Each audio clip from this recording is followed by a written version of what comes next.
영과하실리로 주일 예배를 하나님께 드리시겠습니다.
나의 힘이신 여호와여, 내가 주를 사랑하나이다.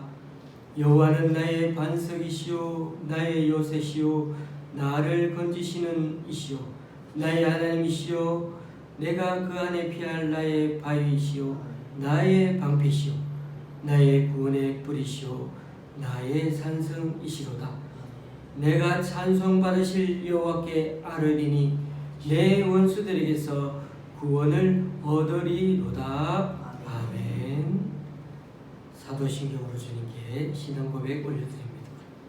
전능하사 천지를 만드신 하나님 아버지를 내가 믿사오며 그 외아들 우리 주 예수 그리스도를 믿사오니 이는 성령으로 잉태하사 동정녀 마리아에 나시고 본디오 빌라도에게 고난을 받으사 십자가에 못 박혀 죽으시고 장사한 지 사흘 만에 죽은 자 가운데서 다시 살아나시며 하늘에 오르사 전능하신 하나님 우편한 자 계시다가 저희로서 산 자와 죽은 자를 심판하러 오시며 성령을 믿사오며 거룩한 공회와 성도가 서로 교통하는 것과 죄를 사하여 주시는 것과 몸이 다시 사는 것과 영원히 사는 것을 믿사옵나이다.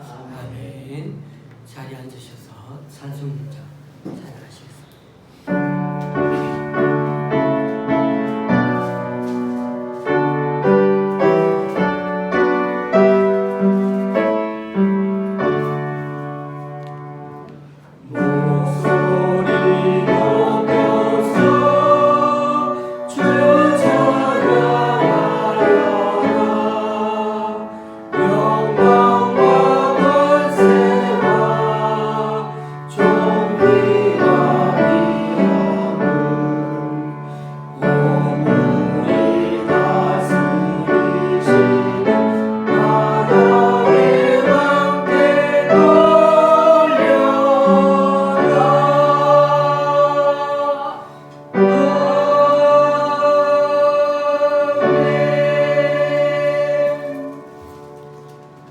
교도문 81번을 다 함께 교도하시겠습니다.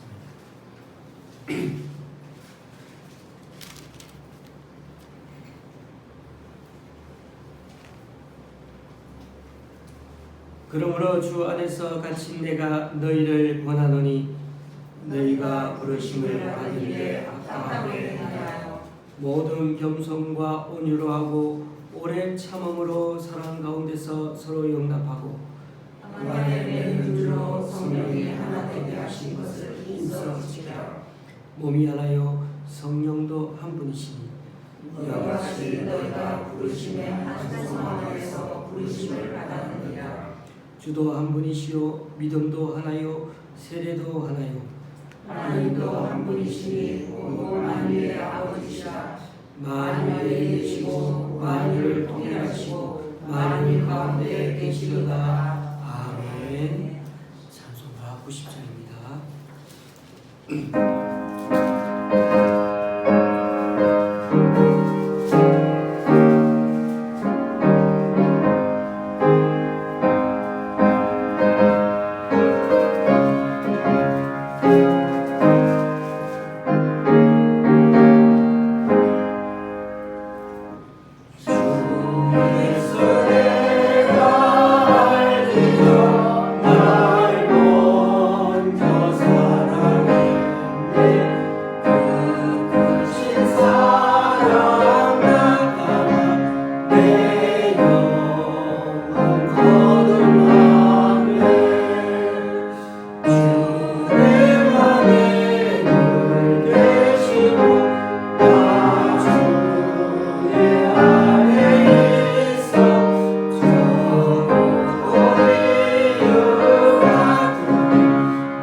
시간 주보 2면 3면에 있는 함께 기도문을 펴서 같이 읽으면서 중보기도하는 시간을 갖도록 하겠습니다.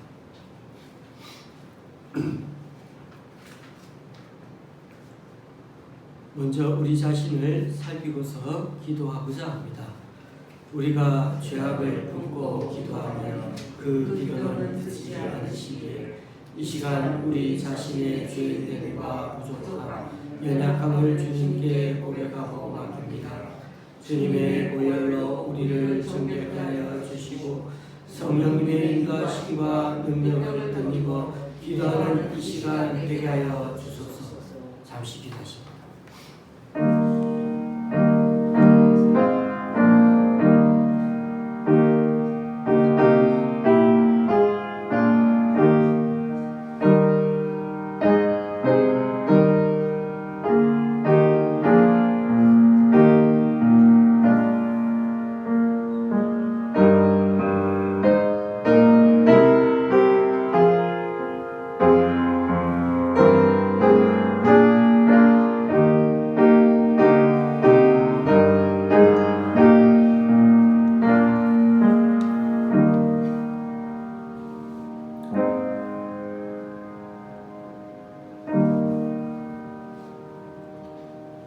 우리 교회와 성도들을 위해 기도합니다. 올해는 은혜를 베푸소서라는 표와 함께 코로나 전국으로 험난한 상황을 믿음으로 극복해 나가기 원합니다. 연초에 각자 받은 말씀을 마음에 새겨 올 한해도 어떻게 주님께서 역사해 가시는지 올 연말까지 기자기가 되게 하시고 직장과 사업, 학교와 가정에서도 이 모든 일을 잘 감당하도록 튼튼한 건강 주시고 물질로 채워 주옵소서.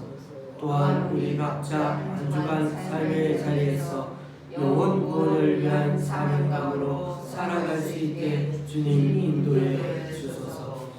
우리나라를 위해 기도합니다. 여성가족부가 위기에 처한 청소년 4천여 명을 대상으로 조사해보니 평균 연령은 14.7세이며 절반 가까이가 보호자에게 폭력을 당했고 약 30%가 가출을 경험했다고 합니다. 약물, 우울감, 자해, 자살 시도 등의 위험 요소들에 늘 둘러싸여 있는 이들에게 가장 중요한 안전망인 가정의 회복이 있게 하시고 이들을 돕는 국가기관과 단체들이 효율적으로 기능을 잘 감당하게 하여 주소서. 검찰이 집계하는 마약류 월간 동향에 따르면 7년 전 처음 1만 명을 넘은 외국인 마약 사범은 지난해 1만 3,814명으로 증가 추세를 보이고 있으며 인터넷을 통한 구매 활성화로 외국산 주요 마약류 일반 임량도 크게 늘었습니다. 마약에 취한 채 운전, 묻지마 폭력 등 다양한 범죄 소식도 늘고 있는데 마약 문제 해결을 위한 정부의 적극적인 정책이 세워지게 하시고 마약을 의지할 수밖에 없는 험한 인간의 마음이 주님의 능력으로 새로워지게 하여 주소서. 북한의 코로나 방역을 위해 기도합니다. 북한에서는 코로나 확산으로 수많은 사람이 감염되고 사망자도 늘어나면서 점점 심각한 소식이 전해지고 있습니다.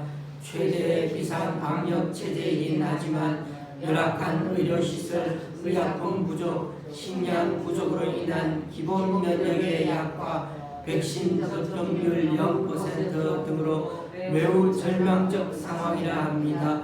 북한 주민들이 코로나19를 잘 극복하고 북한 정부가 주민들을 보호하는 일에 최선을 다하게 해주시고 우리나라를 비롯한 국제사회와 연결되어 신속한 도움을 받게 하여 주소서. 세계 이상기후를 위해 기도합니다. 인도에서는 올 3월에 기온이 기상관測기후 121년 만에 가장 높은 것으로 나타났으며 4월에도 40도가 넘는 폭염이 계속되었습니다. 이처럼 전 세계 기상이변 현상이 상식이 되어가는 지금 정책을 결정하는 세계 지도자들이 지구온난화의 문제에 대해 늦지 않게 용기 있고 의미 있는 결정을 내리게 하여 주소서. 각국의 식량 수출을 위해 기도합니다. 인도 대외무역총국은 지난달 13일을 기하여 밀 수출을 전면 금지했습니다. 물론 3, 4월의 폭염으로 밀 수확량이 급감한 것과 연관이 있습니다. 또 인도네시아는 함유 수출을 중단했고 이집트와 세르비아, 카자흐스탄 등도 곡물 수출을 제한했습니다. 러시아에 이어 세계 2위의 밀 수출국인 인도의 이번 조치로 세계 식량 가격의 폭등은 가속화될 것이며 아시아와 아프리카의 가난한 나라들에 미치는 영향은 치명적이 될 것은 뻔합니다. 바라기는 속히 전쟁이 멈춰지게 해주시어 가난한 나라의 기아 문제가 해결되고 이번 기회로 각 나라가 기본 생존을 위해 농업도 귀히 여길 수 있게 하여 주소서. 중국의 종교 탄압을 위해 기도합니다. 중국에서 21년간 운영된 기독교 웹사이트가 공산당의 지속적인 탄압으로 폐쇄되었다고 미국 크리스천 포스트지가 전했습니다. 정부는 올해 3월 인터넷 종교 정보 서비스에 대한 새로운 법안을 제정하여 모든 종교단체의 종교 콘텐츠 허가를 의무화했으나 실제로는 합법적으로 설립된 조직만을 허가하고 있습니다. 국가에 등록하지 못하고 지하교회에서 예배드리는 9,700만 명이 넘는 중국 성도들을 기억해 주시고 국가의 거센 탄압에서도 기쁨을 잃지 않고 믿음을 지켜나갈 수 있도록 주님의 은혜를 부어 주소서. 우리 자신의 기도 제목 갖고 각자 잠시 기도하십니다.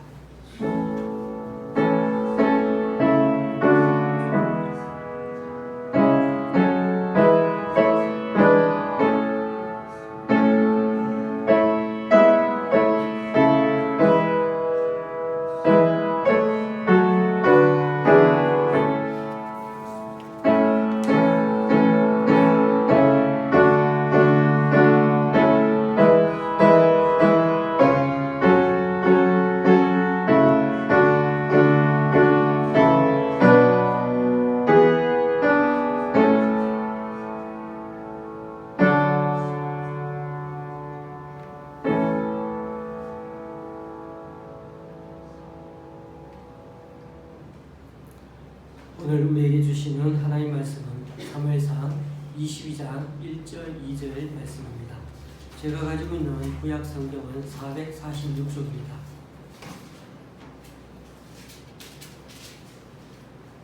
사무엘상 22장 1절 2절입니다.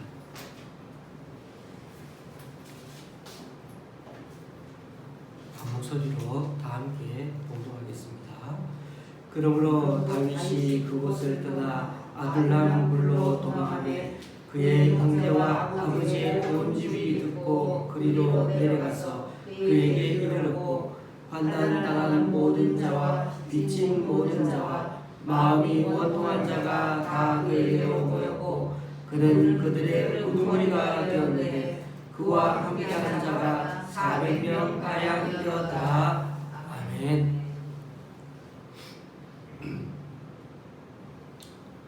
우리는 다윗이 이스라엘의 훌륭한 왕이고 전쟁 영웅으로 항상 기억합니다. 그래서 늘 다윗이 멋진 이미지로 우리 마음에 굳어 있습니다.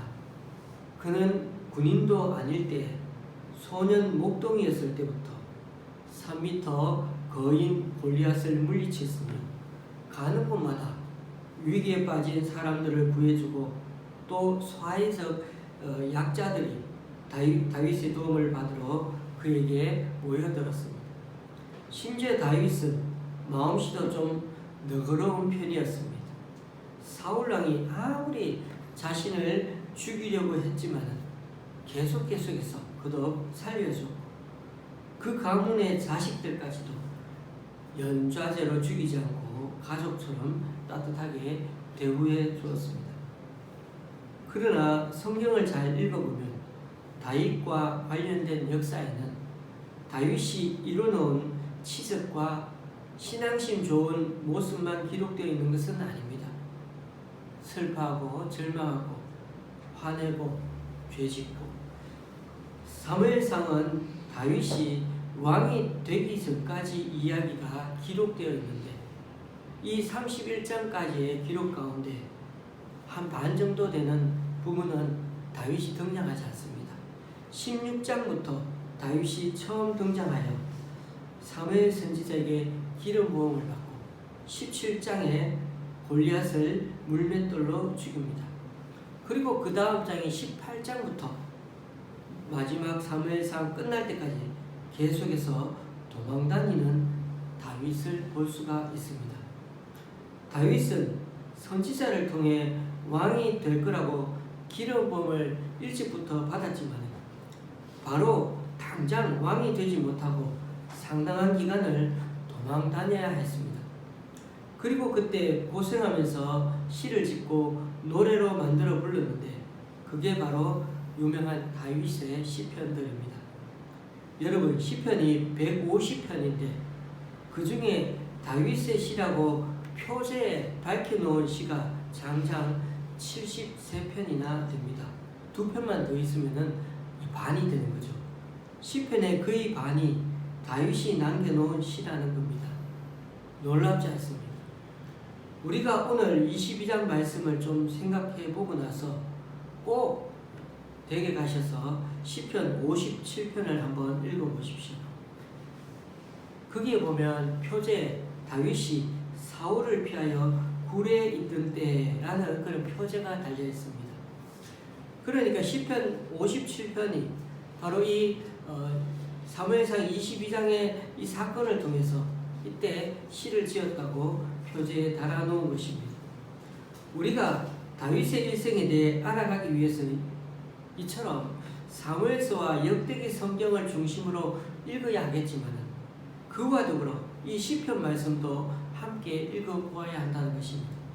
나중에 다윗이 진정 이스라엘의 성군이 되고 하나님 마음에 맞는 사람이 된 것에는 바로 이런 시편의 내용들, 특히 다윗 자신의 내면을 계속 들여다보고 성찰하는 과정이 반드시 있어야 했음을 우리는 알 수가 있습니다. 그런 점에서 이 부분이 사울왕에게는 없는, 사울이 쓴 시편은 하나도 없지 않습니까? 사울왕에게는 없는 사울과 아주 중요한 차이점임을 우리는 알 수가 있는 것입니다. 여러분, 왕이 되고 대통령이 되면 그렇다네요. 저는 잘 느낄 수는 없지만 마치 내가 구름 위에 떠 있는 것처럼 느껴진답니다. 그 자리에 가면. 그 자리에 앉으면 그냥 뭐든 할 수 있을 것 같아서 휘두를 수 있는 권력을 가지고 있기 때문에 자기 생각대로 막 다 밀어붙이게 되어 있다는 겁니다. 권력을 휘두르기가 쉬우면 그만큼 신중함도 사라지게 되고 또 자기 사리사욕을 채우기 위해서 나도 모르게 그것을 사용하려고 하는 유혹이 더 강해진다고 합니다.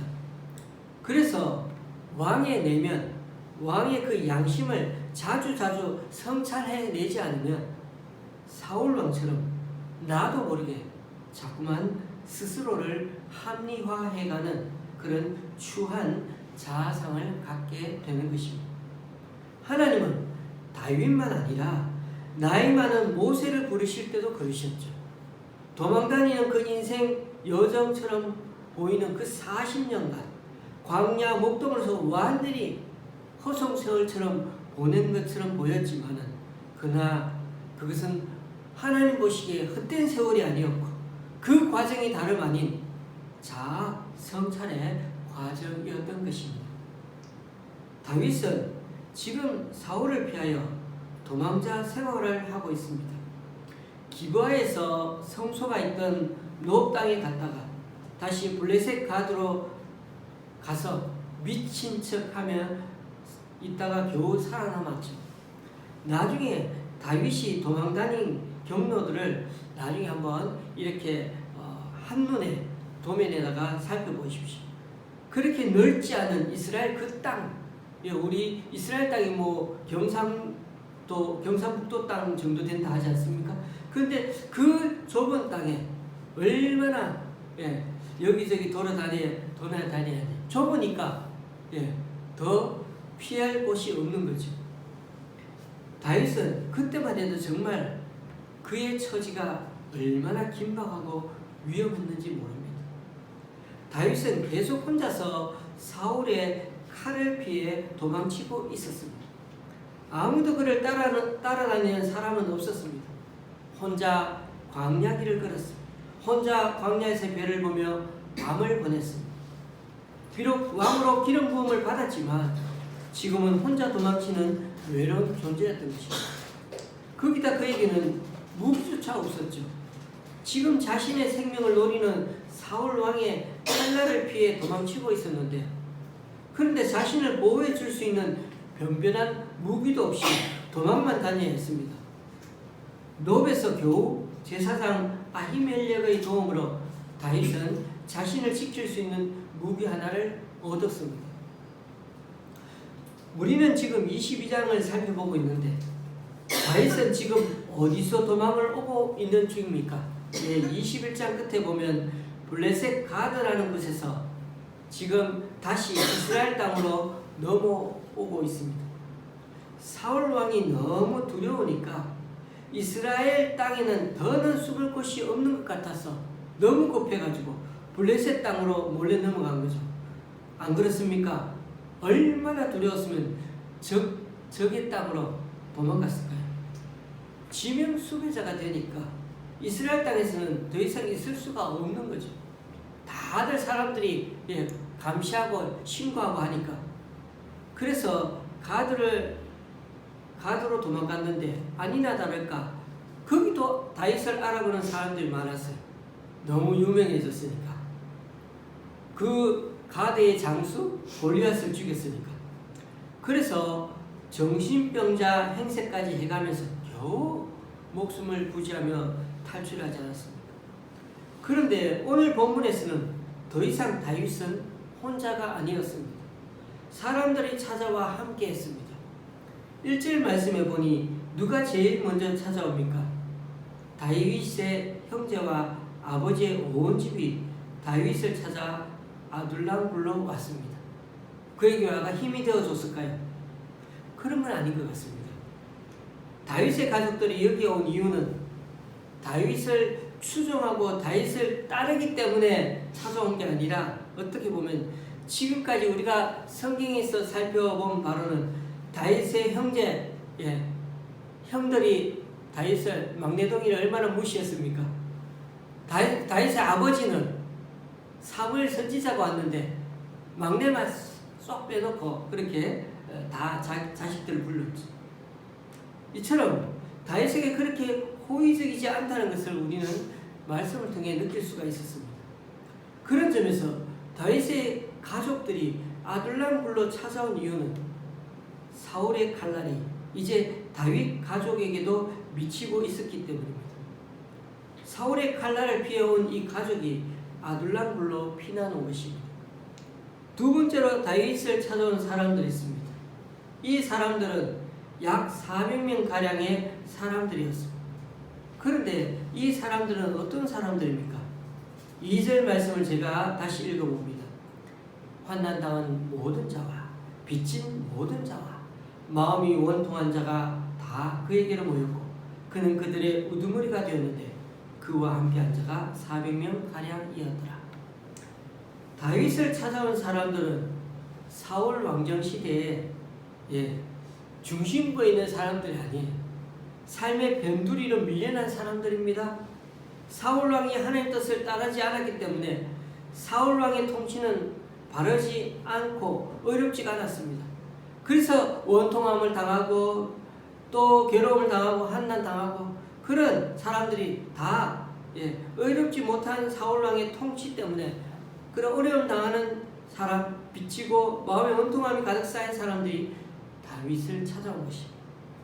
다윗을 찾아온 이 사람들은 사울 왕의 통치를 거부하는 사람들, 그리고 다윗의 새로운 통치를 받아들이기로 마음을 먹은 사람들. 그러니까 지금 다윗의 상황은 블레셋으로 도망갔다가 정신병 환자처럼 굴다가 체면 다 구기고 겨우 도망쳐 아둘람굴로 숨어 들어왔더니 소문이 날대로 나가지고 자기 가족이 모두 찾아오고 이스라엘 사회의 부적응자들이 어떻게 보면 그런 사람들 자신을 받아달라고 몰려왔습니다. 사실 지금 다윗에게 현실적으로 가장 필요한 게 뭡니까? 자신을 지켜줄 수 있는 힘 아니겠습니까? 그런데 이 사람들이 와가지고 오히려 힘이 되어 달라는 거예요. 그가 왜 이스라엘을 떠나 블레셋 가드로 갔습니까? 따지고 보면 힘이 없었습니다. 더 이상 피할 데가 없어서 그리 가지 않았습니다.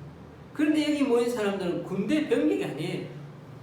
환난 당한 모든 자와 빚진 모든 자와 마음이 원통한 자들.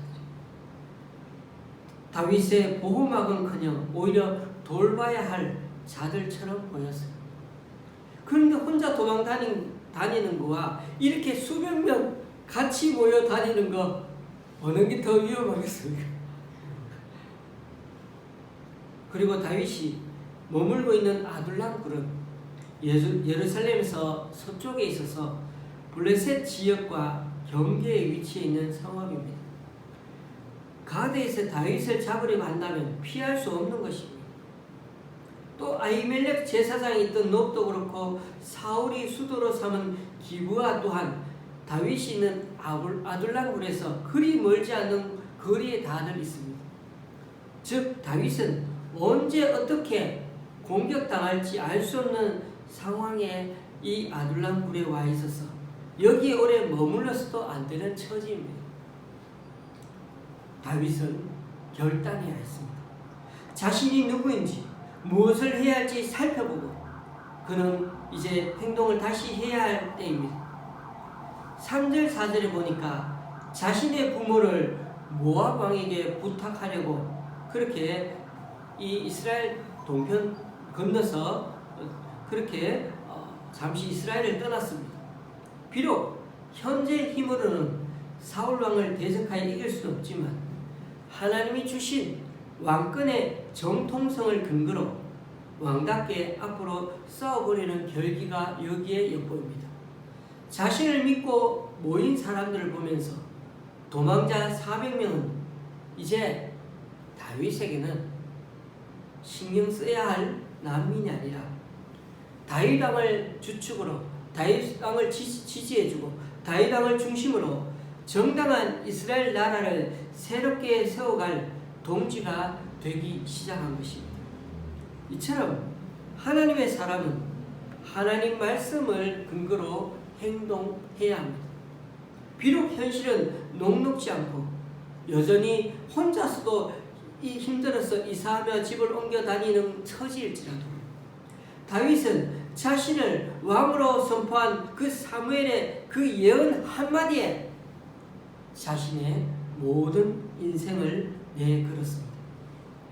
혼자 다닐 때는 지명수배 현상범처럼 보였지만 또 400명이 그저 남들 눈에는 떠중이로 모인 사람들처럼 보이지만 약속하신 하나님 말씀에 근거해 보니까 하나님이 보내주신 새 나라를 세워가게 하는 동력자들로 보이게 되는 것입니다. 그래서 사무엘하 23장에 보면 이들이 나중에는 다 다윗 왕국을 세우는 핵심 멤버들이 되었던 것입니다. 그렇게 보니 이제 다윗의 400명 무리와 사울의 무리가 비교가 되고 있습니다. 이스라엘의 중심부가 아니라 주변부에서 천국을 선포하고 팔복을 전하자 예수님께로 사회적 약자들이 그렇게 모여들었듯이 다윗이 숨은 이 아둘람굴로 환난당한 자, 빚진 자, 원통한 자 이런 자들이 팔복에서 말하는 그런 사람들처럼 다들 찾아 모여오는 것입니다. 궁궐이 아닌 동굴에서 하나님 나라가 생명의 역사가 시작되고 있는 것입니다. 반면에 사울왕은 자신이 속한 베냐민 지파와 다윗이 속한 유다 지파 간의 갈등을 계속 부추기면서 충성심을 거래합니다. 하나님이 왕으로 택하신 자가 다윗임을 알았지만 그래도 자기 아들 끝까지 아버지 곁을 지키고 있는데도 불구하고 그 요나단에게도 사울은 그 아들을 배신자로 의심하며 불안해하기도 합니다. 아무리 이처럼 중심부의 수도에 살아가는 사람들이라 할지라도 이런 부류에 사는 삶은 결코 행복하지 않고 불행하기 짝이 없는 것입니다. 그런 점에서 한편에서는 그렇게 부유하지 못하고 그저 그런 사람들이 모여서 늘 현실 문제로 걱정해야 하기는 하지만 그래도 어떻게든 구성원을 서로 살리고 공동체를 세워가려고 애쓰는 자들입니다. 그러나 다른 한편에서는 현재 기득권을 누리고 있으면서도 도리어 불안해하고 경쟁자를 어떻게든 제거하려고 합니다. 살리는 자와 죽이려고 하는 자. 하나님이 이들 중 어느 길을 선택하고 축복해 주시겠습니까? 다윗과 사울의 길은 생명을 살리고 또는 죽이는 일에서부터 그 길은 갈라지고 있는 것입니다. 오늘 본문을 통해 또 한 가지 더 사울과 다윗의 차이점이 또 드러납니다. 사울은 하나님을 전혀 두려워하지 않았습니다. 우리가 읽지는 않았지만 16절에 보면 사울은 좀 표현이 그렇습니다. 급대가리를 잃고 80명이나 되는 제사장들 모두를 그의 호위병들에게 죽이라고 명령할 만큼 하나님을 전혀 두려워하지 않았습니다. 그러나 호위병들도 하나님이 두려워서 결국 사울왕의 명령을 어기고 그들을 죽이지 못했습니다. 생각해 보십시오. 그들이 그 제사장들을 죽이지 않은 것은 누가 봐도 명령 불복종이요, 그러기 위해서는 자기 목숨을 걸고 제사장들을 죽이지 않았던 것입니다. 그들은 그나마 왕도 두려웠지만 하나님이 더 두려워서 왕의 명령을 어긴 것입니다. 그래서 하나님을 두려워하지 않는 에돔 사람 도액이, 이방인이 이스라엘의 제사장들을 다 칼로 쳐 죽이지 않았습니까? 심지어 노브에 남아있는 남녀와 아이들, 갓난 아기들까지, 소와 나귀, 양 모두 짐승들까지 다 칼로 죽였다고 합니다. 도액은 하나님을 두려워하지 않았기에 하나님을 두려워하지 않는 왕 사울의 명령에 복종할 수가 있었던 것입니다. 그에 비해 다윗은요, 하나님을 두려워했습니다. 하나님께서 세우신 왕 사울을 피했습니다. 사실 사울과 맞서겠다면 어떨 때는 맞설 수 있을 것 같아요. 3m 거인 골리앗도 맞서서 이긴 다윗인데 그런 강단이 왜 없겠습니까? 그러나 다윗은 사울을 기름 부은 왕으로 세우신 그 하나님을 두려워했기에 최대한 사울과 맞서지도 않고 죽이지도 않고 계속 피해 다니기만 했던 것입니다. 그는 무조건 도망가고 피했습니다. 이방 땅까지 가서 숨었습니다. 블레셋으로 갔고 모압에도 갔습니다. 그리고 거기서 하나님 뜻을 기다렸습니다. 왜요? 하나님만을 두려워하기 때문입니다. 사울은 여전히 하나님을 두려워하지 않아서 수많은 사람을 보내어 다윗을 쫓게 했습니다. 그러나 그는 숨었습니다. 하나님을 두려워했기에 숨고 또 피했습니다. 이것이 다윗과 사울의 크나큰 차이점입니다. 그래서 이런 말을 우리는 할 수가 있습니다. 믿음은 하나님만 두려워하는 것입니다. 교우님들, 이 말을 다시금 기억하면 좋겠습니다. 믿음은 하나님만 두려워하는 것입니다. 믿음은 하나님만 두려워하는 것이죠.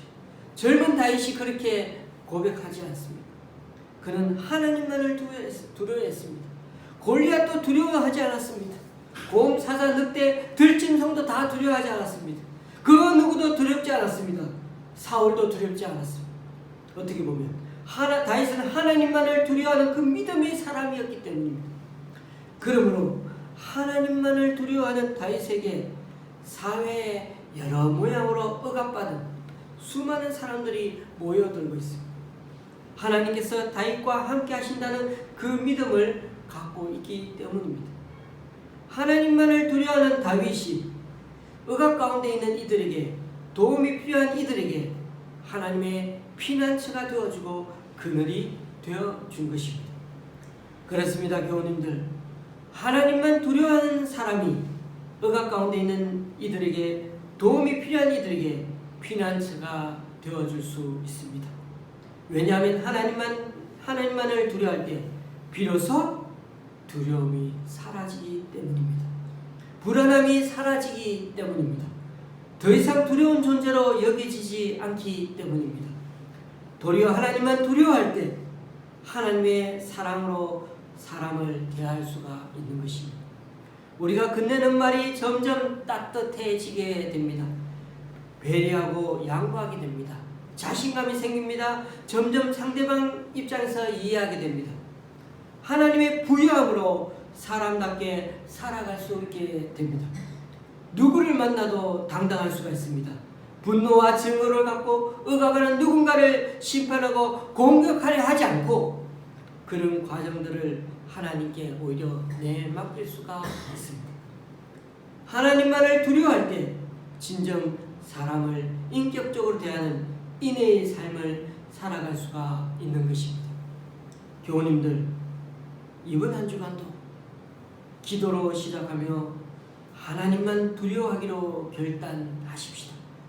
아둘랑굴로 도망한 게 사람이 두려운 게 아니라 환경을 두려워하는 게 아니라 하나님을 바라볼 때 시편 57편에 있는 것처럼 피난처 되시는 그 하나님을 만나는 우리가 될 수 있기를 바랍니다. 이 한 주간도 두려워할 대상이 정말 누구인지를 때마다 잘 분별할 수 있는 이 두 눈과 믿음을 갖는 저와 여러분이 되시기를 주의 이름으로 간절히 축원합니다. 기도하시겠습니다. 주님, 때로 우리 인생이 다윗처럼 하나님께 부름 받았는데도 불구하고 여전히 옮겨 다녀야 하고 각종 오해와 핍박을 받게 될 때 아둘람 굴에서 배우는 또 하나의 교훈이 있음을 알게 됩니다. 왜 도망만 다녀야 하는 인생인가? 왜 쫓기는 인생인가를 생각해 보면서 이 여정을 통해 우리 자신들을 성찰할 수 있는 시간이 될 수 있기를 원합니다. 그러다 우리의 삶이 팍팍하고 힘들긴 하지만은 그래도 함께하라고 보내주신 환난당한 자, 빚진 자, 마음이 원통한 자들을 받아들여서 우리 다 함께 생명을 살리는 일에 꾸준히 감당해가는 우리 모두가 되게 하여 주옵소서. 또한 다윗이 하나님만을 두려워하는 삶을 살았기에 우리 또한 사람도 환경도 두려워하지 않게 하시고 하나님만 두려워하는 믿음의 사람으로 살아가게 하여 주옵소서. 그리하여 이번 한 주간도 주님을 향한 믿음으로 누구 앞에서도 당당하게 어떤 환경 속에서도 정직하고 바른 선택을 하며 살아가게 하여 주시옵소서. 예수님의 이름으로 기도합니다. 아멘. 찬송가 86자입니다.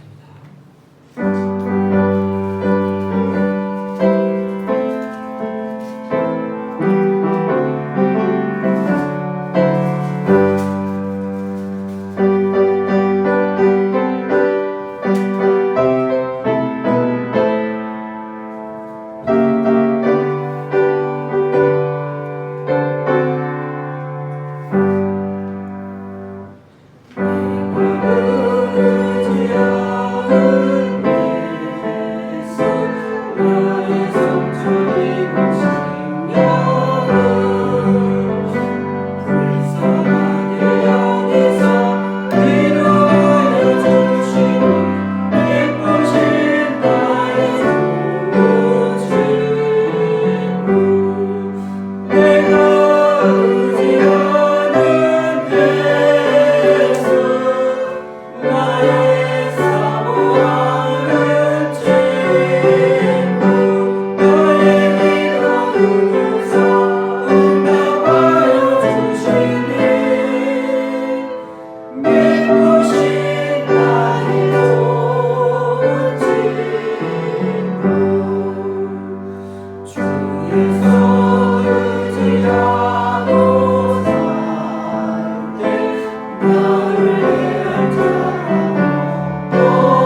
이제 다 같이 일어나셔서 하나님께 예물을 봉헌하시겠습니다.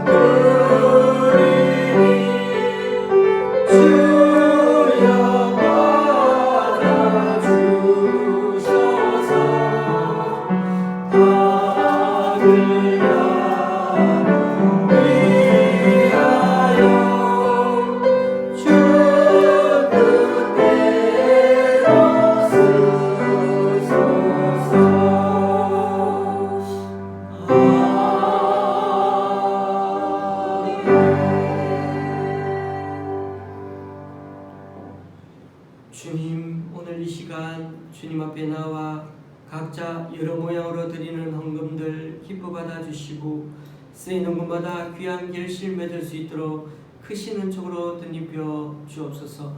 우리 교회 성도님 각 가정에서 주님께 11조헌금 드립니다. 또 잠실의 집사님 가정에서 목동의 권사님이 귀한 헌금을 주님께 올려드립니다. 이분들의 헌신과 성김 귀하게 받아주셔서 이분들을 통하여 하나님 나라가 더욱 확장되게 하여 주시옵소서. 오늘도 주님께서 우리 인생에 때로는 광야 같은 인생 살아갈 힘든 시간을 보낼지라도 주님은 그 과정 가운데서도 따스한 하나님의 돌보심의 순간 또한 있음을 기억하고 다윗처럼 더욱더 주님 앞에 자신을 돌아보고 성찰함을 통하여서 그 믿음이야말로 하나님만을 두려워할 때 능력 주시고 또 세상을 이기게 하시고 또 그 어떠한 것도 두려워하지 않은 넉넉한 믿음으로 살아갈 수 있게 해주심을 믿고 이후에도 이번 한 주간의 삶이 그 주님 때문에 살리는 자가 되게 하시고 하나님을 두려워하면서 주님을 위해 살아가는 그런 주님의 사람들이 다 될 수 있도록 인도하여 주시옵소서. 예수님의 이름으로 봉헌기도 드립니다. 아멘. 앞뒤 좌우로 인사 나누시겠습니다.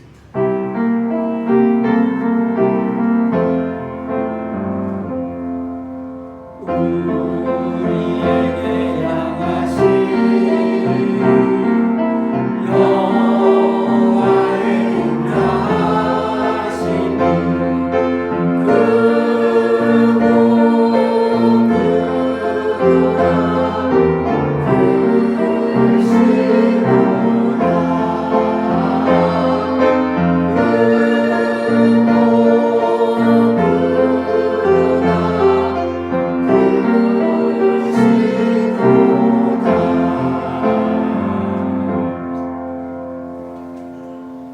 자리에 앉으셔야 되겠습니다. 우리 강순남 권사님 손주로 조수환 학생이 오른쪽 다리를 다친 건 아시죠? 전치 12준 받았는데 이제 한 2-3주 지났죠? 지금 치료받고 있는데 앞으로 좀 더 이렇게 시간이 많이 걸릴 텐데 계속해서 기도 좀 부탁드리겠습니다. 가실 때 도시락 받아가시는 거 잊지 마시고요.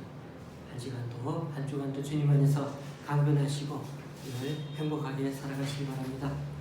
찬송가 53단입니다.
그리스도의 은혜와 하나님 아버지의 크신 사랑과 성령님의 교통 교제케 하시니 다윗처럼 하나님을 믿고 살아가는 것 같은데도 때로는 여러 번 옮기고 도망다니며 쫓기는 삶에 내몰릴 때도 있을 때, 그때가 우리를 더 단단한 신앙으로 주님께서 만들어가는 과정임을 알고 지금 우리 옆에 보내주신 동력자들과 더 단단한 신앙 공동체를 세워나가고 기이 여기고 또 하나님만 두려워하는 믿음으로 이 세상을 두려워하지 않고 넉넉히 이겨나가기 원하는 여기 우리 좋은시학교의 성도님들과 그 가정 위에 또 각자 여러 사정으로 교회에 나오지 못하는 성도님 위에 이제부터 영원히 함께 하시기를 간절히 축원하옵나이다. 아멘.